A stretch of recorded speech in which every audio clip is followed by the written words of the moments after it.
Hi అండి, welcome to my channel. Today recipe mutton పాయ.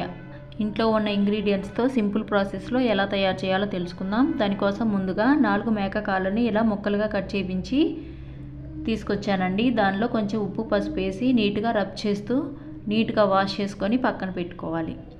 ఒక mixie jar తీసుకొని దానిలో 5-6 పచ్చిమిర్చి, ఒక మీడియం సైజు ఉల్లిపాయ, మీడియం సైజు టొమాటో, 1 ఇంచ్ చెక్క, 5-6 లవంగాలు, 10-15 మిరియాలు, 1/2 టీ స్పూన్ జీలకర్ర, 2 టేబుల్ స్పూన్ల ధనియాలు. నా దగ్గర ధనియాలు లేవండి, సో నేను ధనియాల పొడి ఉంటే అది వేసుకున్నాను.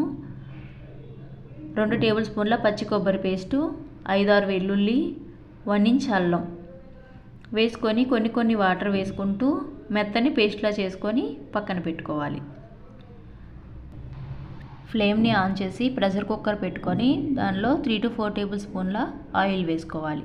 అది హీట్ అయిన తర్వాత 1/2 టేబుల్ స్పూన్ షాజీరా, ఒక బిర్యానీ ఆకును తుంచి వేసుకొని ఫ్రై చేసుకోవాలి.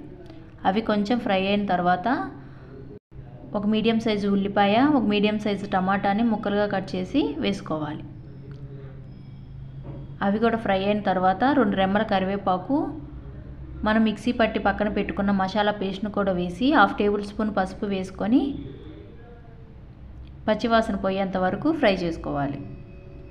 అలా ఫ్రై అయిన తర్వాత దానిలో ముందుగానే నీట్గా వాష్ చేసి పక్కన పెట్టుకున్న మేకకాళ్ళను వేసి మసాలా అంతా పట్టే విధంగా కలుపుకోవాలి. దానిలోనే 2 టేబుల్ స్పూన్ల కారం కూడా వేసుకొని ముక్కలకి మసాలా అంతా పట్టే విధంగా ఒకసారి కలుపుకొని ఫ్లేమ్ని సిమ్లో ఉంచుకొని 1 నిమిషం పాటు ఫ్రై చేసుకోవాలి. ఇలా ఫ్రై అయిన తర్వాత 2 గ్లాసుల వాటర్ కూడా వేసుకొని ఈ టైంలో రుచికి సరిపడినంత ఉప్పు కూడా వేసి ఉప్పు కారం ఒకసారి చెక్ చేసుకోవాలండి. ఏదైనా సరిపోనట్లయితే వేసుకొని బాగా కలిపి ఫ్లేమ్ని మీడియం ఫ్లేమ్లో ఉంచుకొని కుక్కర్ విజిల్ పెట్టేసి 10-15 విజిల్స్ వచ్చే వరకు ఉడికించుకోవాలి.